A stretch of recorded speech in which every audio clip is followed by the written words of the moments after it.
So Eric Martin, who's the coach of South Carolina State's kind of a Cincinnati legend, and that's my hometown. As you guys know, he was on the 92 Final Four team, which is one of the great Cincinnati teams of all time. He played for Bob Huggins, who's a Cincinnati icon, and then he coached under Coach Huggins.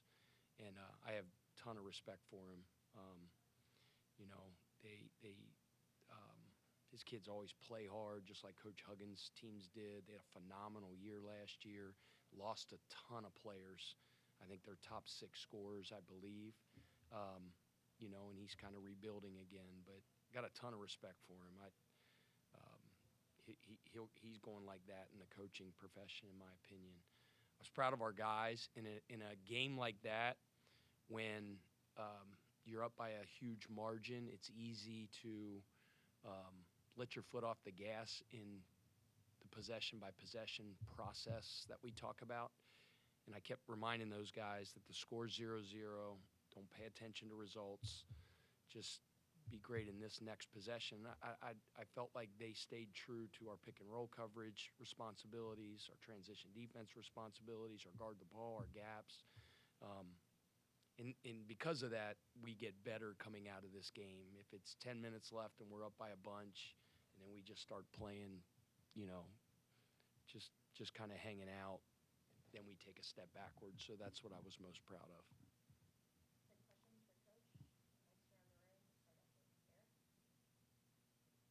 Just going on that, I would wager 95% of games that get in that situation, it does just get to hanging out. How hard is it for a group of guys to be at that kind of a focus? I mean, first game out and all that. It's a great teaching opportunity, right, as the head coach and as a leader, because it's what we preach all the time.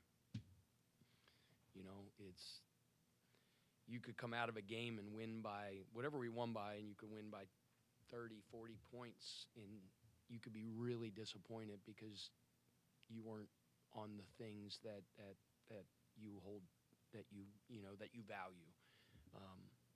So we have an older group and a veteran group. I was saying it in the huddle, but they were kind of saying it before I even got there. So just proud of their mentality, how they continue to attack.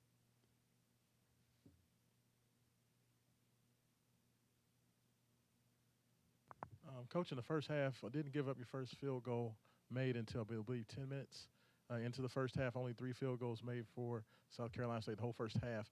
A lot of second efforts, second, third deflections, things of that, just effort plays. What does that mean, that it really seemed like they were almost had more energy defensively than even on the offensive end? Yeah, I think so. Big point of emphasis was limiting their second shots because they're a very good offensive rebounding team. I mean, they crash hard. I told them it was going to be collisions all night long, but we had to go out and hit first and not allow them to get their, their sprint-ins, if you will, and get close to the basket. And there were a lot of scrums, and I thought we came up with a ton of 50-50 balls. And the thing that I ultimately we probably didn't do as well as I wanted is guarding without fouling. They shot too many free throws and kind of took the air out of the momentum of the game a little bit. But some of those were like holds and grabs. Those are just kind of undisciplined plays that we can clean up. Pat, some of the things that come out of a game like this, you chalk it up, it won't necessarily play out the same. But I thought the way you guys passed the ball and the assist on 69% of your made baskets seems like something that's going to stick for this. Did you recruit to that? Did you purposely, figure that it was going to be a lot of ball sharing rather than having, getting the guy who needs the ball and is, ball dominant on offense? Well, I think the ball has energy, right? When the ball moves, your offense has energy. We got selfless guys. Just like sticking to our defensive principles when we were up by a lot of points, we continued to share when we were up by a lot of points. It's easy to all of a sudden start saying, well, man, I want to get mine. I want to get my points. And that's something else, and I'm glad you brought it up, that we continued to give up good for great. And we're always hunting great on offense. And our guys know what our great shots that we hunt. And They did. They shared it. It's a selfless group.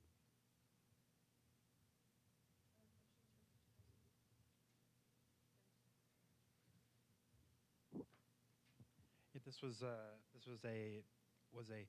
career high for Kanai. I mean, he was able to showcase a lot of stuff in the second half. I'm just curious, where do you see at the biggest growth in him? Now here he is as a sophomore. I'm heading into his second year in your system. Well, he's growth in a lot of ways. One, physically, he's grown. We came back. It's already been documented. You guys have written about it. We came back in the summer, like, gosh, he looks taller. And then Eli measured him, and he had grown like an inch or an inch and a half. And he's got those big, wide, clothes hanger shoulders, and now he's putting weight on. Um, he just continues to work. He's got a great way about him. Loves the game. He's we all know he's extremely talented, but he is a unbelievable teammate. Phenomenal teammate. Like, Kanai is so much about others and so much about his teammates and sacrificing for those guys. Everything that we value in our program, he exemplifies. And he's just going to continue to go like this. Just to follow up on that, when he was in here, he spoke about you're emphasizing players when they get their name called, to empty the tank, and that's something that with him, like you talked about like a lot last year when he had those moments and he had those spurts, he seemed to empty the tank. Just do you feel like that he's kind of like a leader in that sense? Kind of like setting an example in that way, guys. Yeah, can look he at that. leads by example. I mean, he leads with his voice. I mean, just because you're not a quote-unquote captain doesn't mean you're a leader. I mean, Kanai is always encouraging other guys. On the bench, he's communicating with other guys, and he really does empty the tank. I mean, there's some times that we were joking. It's like he like blacks out there. He just plays to exhaustion. He's just like coming over, and his eyes are like rolling back a little bit. You tell him to go try to get every single rebound, and he literally tries to go get every single rebound. So, no, he's fun to coach, and he's a really good player.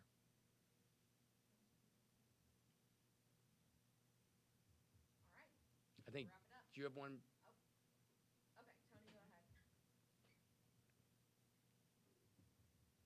Curious what you think about your team in transition and what you thought about the atmosphere of the crowd tonight.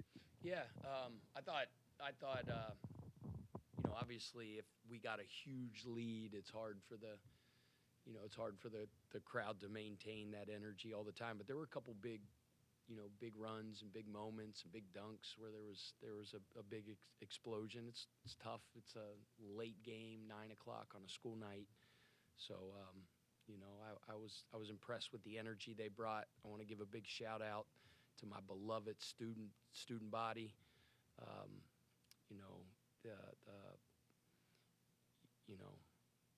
I thought the Kansas game, they were unbelievable.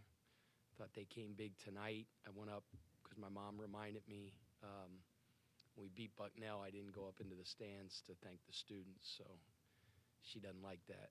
And I just totally forgot. I was walking out, and she goes, "You didn't thank the students." So by that time, there wasn't many left, but I still went up and dapped a few up. Those are my dogs.